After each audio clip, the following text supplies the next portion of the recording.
Assalamualaikum warahmatullahi wabarakatuh. Halo Sobat Quran, selamat datang di podcast Qurani LPQ Al-Hurriyah. Hari ini aku Anin dari LPQ Al-Hurriyah akan menemani teman-teman semua nih membahas salah satu topik yang menarik di kalangan generasi muda, terutama para aktivis dakwah kampus. Kepo gak sih? Kepo lah ya. Oke, aku spill nih. Jadi tema podcast kita hari ini adalah semangat dakwah membawa berkah. Masya Allah banget ya. Oke, untuk membahas topik ini aku gak sendirian nih teman-teman. Aku ditemani oleh Kak Sally selaku alumni LPQ Al-Hurriyah. Boleh nih Kak, sama-sama dulu. Oke, halo teman-teman semua. Kenalin nama aku Sally Rizky Awalia. Halo kakak, gimana kabarnya nih kak? Alhamdulillah baik sih, sehat juga. Alhamdulillah. Gimana nih kabar apa ya kak? Kakak tuh udah tingkat akhir kan ya? Gimana nih kabar? Jangan sebut di sini dulu deh ya. Ya emang lagi tingkat akhir gitu ya. Jadi ya jalanin aja nggak apa-apa. Semoga Allah mudahkan aja. Amin, amin, amin, amin. Kita doain nih teman-teman, semoga kakak nih cepat lulus lah ya. Amin, ya Allah. Allahumma. Oke, sebelumnya ini kak udah siap belum nih kita tanya-tanya lebih lanjut? Kayak jangan tanya-tanya dikit, kita lebih ke diskusi aja ya. Oke, bener-bener bahasanya bisa diskusi kita bareng-bareng aja gitu. Aja kak. Oke, jadi pertama ini sih aku mau mendiskusikan urgensi semangat berdakwah bagi aktivis muda di kampus tuh apa sih kak sebenarnya menurut kakak? Kayak urgensi ya, pentingnya giroh dakwah gitu ya, kalau dalam bahasa kerennya gitu, bisa bahasa zaman sekarang gitu ya. Nah sebenarnya semangat dakwah itu berkaitan dengan kinerja dakwah gitu. Jadi kalau misalnya semangat dakwah kita itu naik ya akan naik. Tapi kalau misalnya semangat dakwah kita turun, kinerja dakwahnya juga akan turun kan. Nah tanda tanyanya adalah kok bisa sih semangat dakwah kita itu turun gitu. Nah menurut Ani tuh apa sih gitu? Kok bisa turun gitu semangat dakwahnya gitu? Apa ya? Aku pernah mengalaminya tapi kayaknya aku nggak tahu nih alasan yang tepatnya tuh apa sih kak menurut kakak? Oke. Nah di situ kita bisa notice ya. Kakak tuh sering ngerasa kayak ternyata kayaknya ruhiyah deh gitu, ruhiyah gitu, ibadah kita kepada Allah itu ngerasa kayak kurang gitu kan. Jadi kalau misalnya ruhiyah kita ini turun, berarti semangat dakwah kita jadi turun juga gitu. Dalam konteks dakwah gitu ya, untuk mempersiapkan dan mempertahankan ruhiyah itu suatu kewajiban gitu karena jangan ironis gitu kan. Takutnya kalau kita misalnya ingin berdakwah gitu kan, kita berdakwah tapi ruhiyah kita itu kering teman-teman ya gitu. Nanti jadinya dakwahnya jadi hambar gitu. Jadi nggak sampai ke hati para mad'u atau yang didakwahi kayak gitu. Benar. Itu yang pertama ya. Gitu. Jadi di Quran surat Al-Hajj ayat 77 sampai 78 juga disebutkan bahwasanya hai orang yang beriman, rukuklah kalian bersama-sama, sujudlah dan sembahlah Tuhanmu gitu. Kemudian lakukanlah amal kebajikan kayak gitu. Jadi ya kita tuh harus meningkatkan ruhiyah gitu kan. Baru kita lakukan amal kebajikan gitu. Karena kalau misalnya dakwanya itu biasa aja gitu kan, pasti itu nggak nyampe gitu kan. Misalnya ruhiyahnya biasa aja, kita nggak nyampe kan dakwahnya kepada mad'unya kayak gitu. Berarti nih yang aku highlightin. Yang pertama tuh alasan kita turun semangatnya karena ruhiyah kita ya kak. Jadi karena diri kita sendiri ya kak. Karena kita tuh kurang meningkatkan ruhiyah kita. Betul. Nah terus yang kedua itu ketika kita tuh mulai malas-malesan menjalani dakwah itu ya kak. Kayak berkegiatan dakwah ya kak. Kalau misalnya kita nih berkurang aktivitas kegiatan dakwah itu berkurang gitu kan, itu bisa meminimalisir, maksudnya itu bisa mengurangi kemauan kita untuk berdakwah gitu. Kayak gitu. Jadi kalau misalnya ya udahlah kita udah males lah gitu, capek gitu kan, ngapain gitu kan, nggak ada, maksudnya orang-orang gitu kan, orang-orang sekarang gitu kan kayak udah males lah gitu, bosan lah gitu.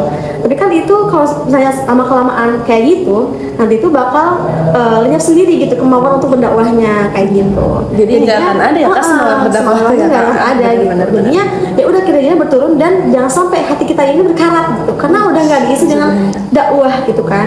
Dakwah ini kan kita yang butuhkan, bukan dakwah yang butuh kita gitu. Justru kita dengan adanya dakwah kita bisa meningkatkan ruhiyah kita gitu kan, bisa menjaga ibadah kita gitu kan, selalu dekat kepada Allah. Oke, Masya Allah. Jadi kita teman-teman ingat harus terus kita tuh berdakwah tuh harus terus ditingkatin juga amal ruhiyah kita. Jangan sampai kerja dakwahnya turun gitu. Oke. Nah kalau menurut kakak nih, tahapan berdakwah itu gimana sih kak? Yang benar kan kayak kita tuh kadang memulainya tuh takut salah gitu loh kak. Kayak takutnya tuh ya salah langkah jadi salah kesananya gitu kan kak. Menurut kakak gimana tuh tahapan berdakwah bagi aktivis muda yang benar? Jadi tahapannya itu ya apa ya, sesuatu yang baik itu nggak perlu ditunda-tunda gitu loh. Jadi ya udah gitu, kalau misalnya ada sesuatu niat yang baik ya lakukan aja gitu. Jangan mengenuka misalnya kayak ya takut salah, aku takut dicaci maki, takut gitu gitu. Tahapannya yang ada dua sih, misalnya simple aja. Yang pertama tuh perbaiki diri sendiri dan setelah kebaikan gitu. Nah tujuannya memperbaiki diri sendiri itu sebenarnya apa gitu nih gitu. Nah tujuannya apa? Untuk melahirkan kader-kader akidah yang ideal gitu.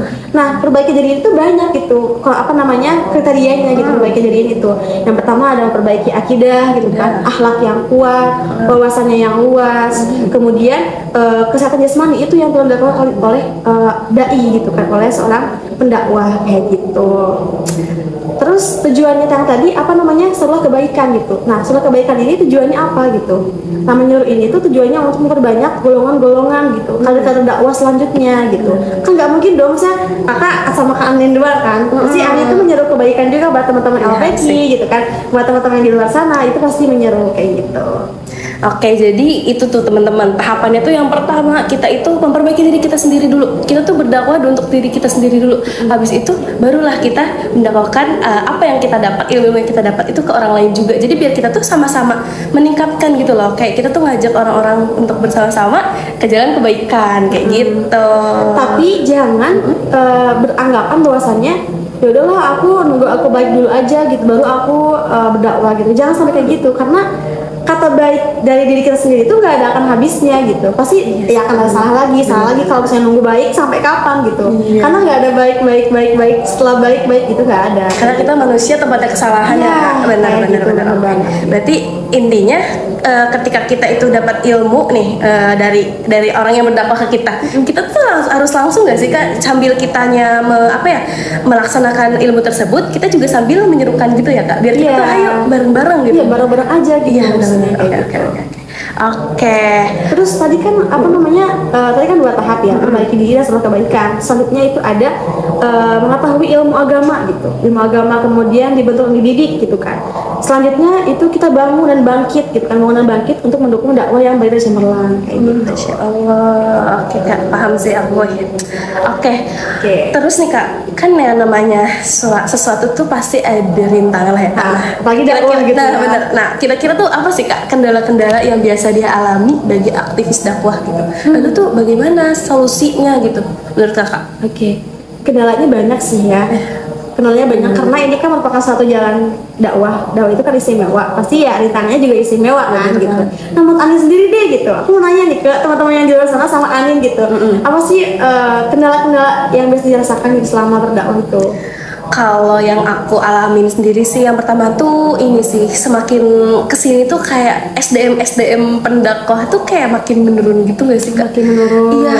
Terus abis itu kayak ketika kita berdakwah, si pendengar itu atau yang kita dakwahi itu kadang-kadang kayak mengabaikan gitu loh Kak. Nah di situ tuh sebenarnya kayak aduh sakit sih itu. Gitu ya.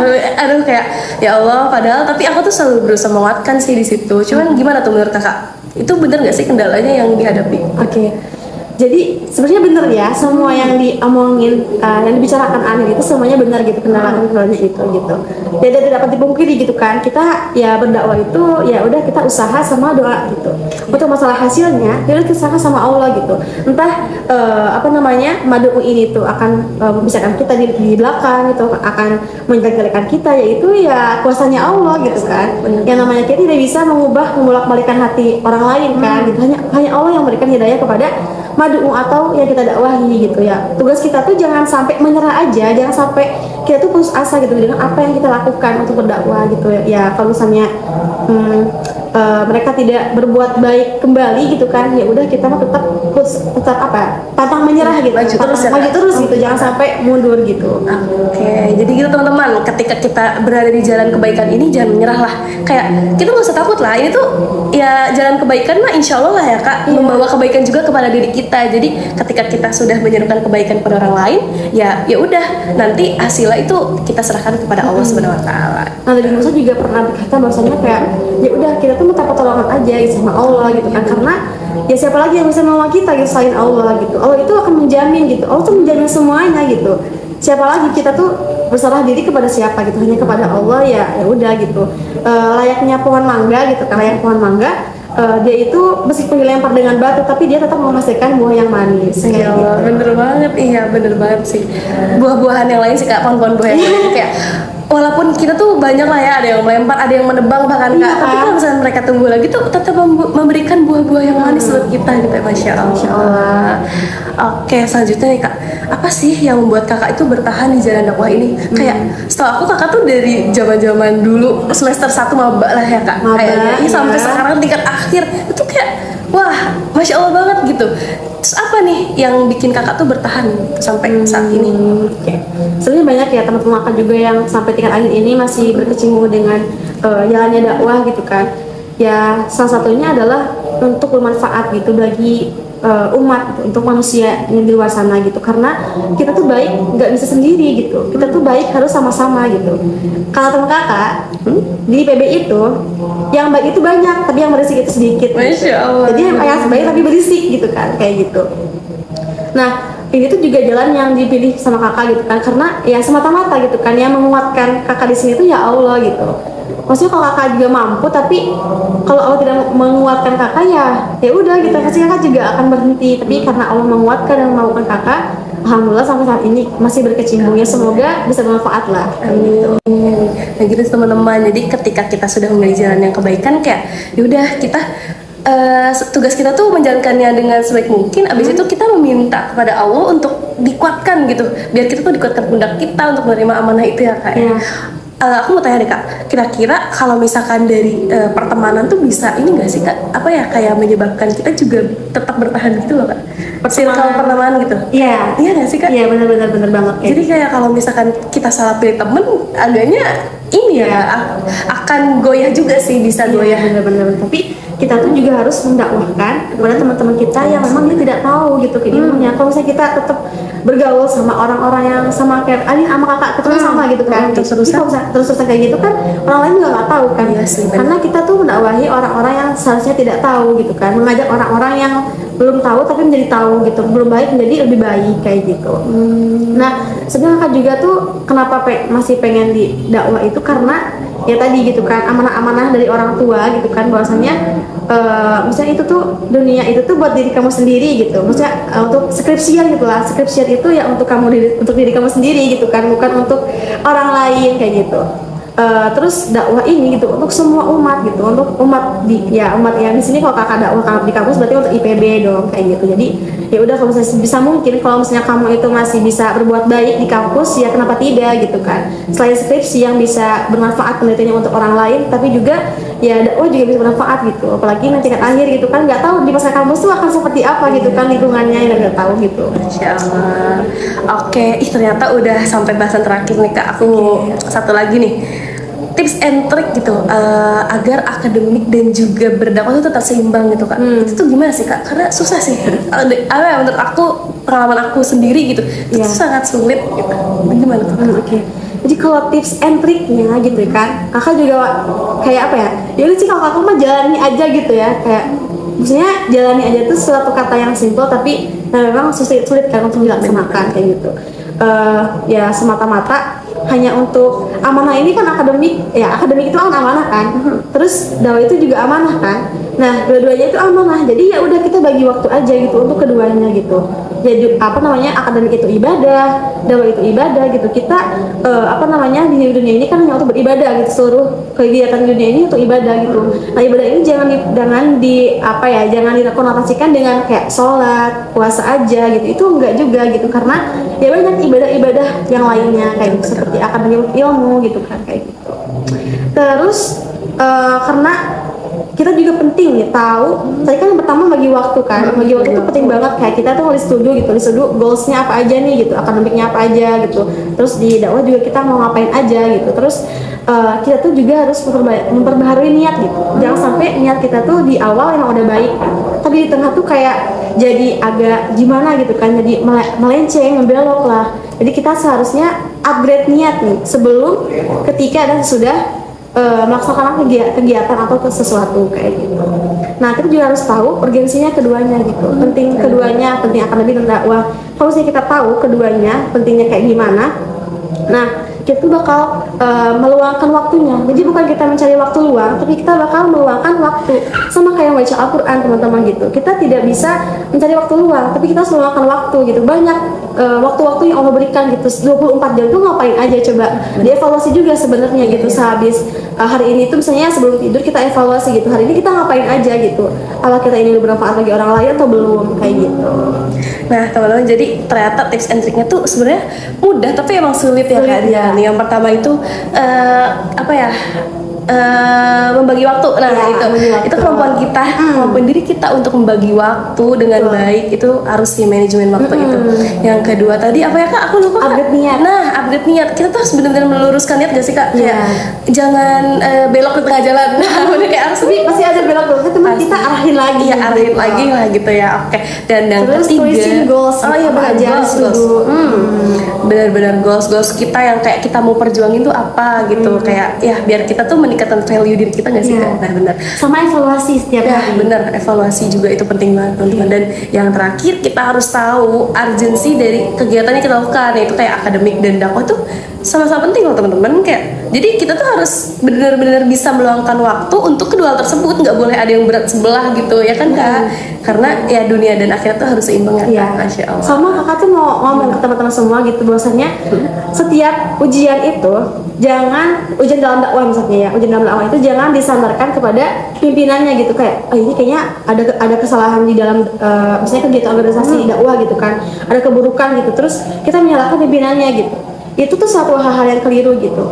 Karena ya namanya ujian gitu kan, itu merupakan bukti kita ada di jalan dakwah Allah. Jadi Allah itu tidak hanya menaburkan bunga-bunga aja gitu di dalam dakwah, tapi Allah tuh juga menaburkan beberapa rintangan-rintangan yang bisa membuat kita upgrade terus gitu. Jadi jangan sampai kita menyalahkan orang lain, padahal ya memang ini tuh ujian gitu kan. Pasti di balik ujian itu ada tetap ujian kayak gitu. Oke, Masya Allah. Jadi gitu teman-teman, pokoknya kita harus terus berdiri lah intinya. Dan kita harus yakin bahwa jalan yang kita pilih itu jalan yang terbaik. Dan insya Allah kita juga orang-orang yang terbaik ya, orang-orang pilihan Allah. Benar, di Al-Imran ayat 10 gitu kan. Kalau tahu, kamu itu adalah umat terbaik yang dihilangkan manusia gitu kan. Jadi yang menyuruh kepada kebaikan dan mencegah pada kemungkaran dan beriman kepada Allah. Jadi kita kan umat terbaik gitu kan, umat terbaik. Dikasih amanah untuk berdakwah, kenapa harus diabaikan gitu kan? Kalau dikasih amanah jadi kita jalani aja gitu. Oke, kayaknya ini udah panjang banget ya Kak. Tadi kita udah panjang lebar banget nih ngobrolin membahas topik hari ini gitu. Semangat dakwah. Iya, semangat dakwah membawa berkah ya insya Allah ya teman-teman.